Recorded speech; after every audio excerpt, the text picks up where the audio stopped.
Kashmir, the process of government formation between PDP and BJP has entered into a decisive phase as the state governor sought opinion on the government formation from both the parties by tomorrow.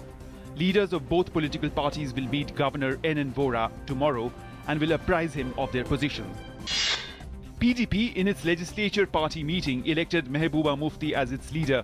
The party authorized Mehbooba Mufti to meet Governor N.N. Vora in Jammu tomorrow to convey the party's position and viewpoint to him about the government formation in the state.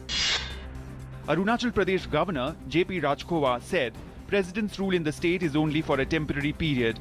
He said ultimate test of a majority in a democracy is floor test, which will have to take place once the matter gets disposed of by the Supreme Court.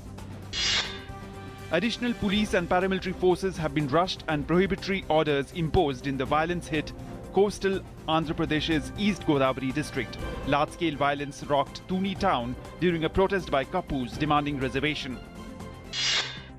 President Pranab Mukherjee will visit Jaipur to inaugurate the Counter-Terrorism Conference 2016. The conference will bring together counter-terrorism practitioners, policymakers and public intellectuals from India and abroad. Over a dozen students of Pune's Inamdar College drowned near Murud beach in Raigad district of western Maharashtra. Students were on a picnic to Murud, which is a popular tourist destination. Classes for the post-graduation courses began on a peaceful note after a gap of about 15 days in the Hyderabad Central University. Students' Joint Action Committee agreed to allow classes during marathon talks held by Acting Vice-Chancellor Periyasamy last evening. All India Conference of Regional Editors took off at Jaipur with a call to ensure more space in media to reporting of social sector issues. Inaugurating the conference, Union Women and Child Development Minister Maneka Gandhi said, "Media is an essential partner in the development process."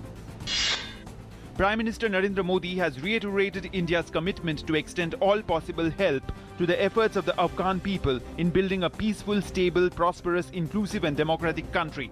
The Prime Minister conveyed this while meeting the Chief Executive and Head of the Council of Ministers of Afghanistan, Dr. Abdullah Abdullah, in New Delhi today. India and Afghanistan signed an agreement that will pave the way for their diplomats to visit each other's country without obtaining visa. The agreement was exchanged in the presence of PM Modi and Afghan CEO Abdullah Abdullah. Dr. Abdullah also met External Affairs Minister Sushma Swaraj, where they talked about security cooperation with the war-torn country seeking enhanced defense assistance. Sushma Swaraj emphasized on a strategic partnership for the benefit of people. She also conveyed approval of third phase of 92 small development projects in Afghanistan to the visiting dignitary.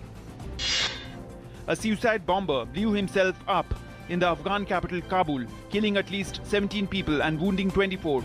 After joining a queue to enter an office of the civil order police. Taliban have claimed responsibility for the attack. Myanmar begins new parliament session ending military rule. Hundreds of MPs have begun a parliamentary session in Myanmar to see in the first democratically elected government in more than 50 years. It is an assembly dominated by MPs from Aung San Suu Kyi's National League for Democracy, which won 80% of elected seats in November's poll. Torch of the forthcoming South Asian Games has reached Kohima. Prime Minister Narendra Modi will inaugurate these games this Friday. All 8 countries of South Asia are participating in it. India's informed vice-captain Virat Kohli was today rested from the upcoming 2020 series against Sri Lanka as selectors included all-rounder Pawan Negi in the 15-member squad for the 3-match series beginning February 9th. Kohli was in supreme form in the just concluded T20 series in Australia, where he scored 199 runs with 3 half-centuries.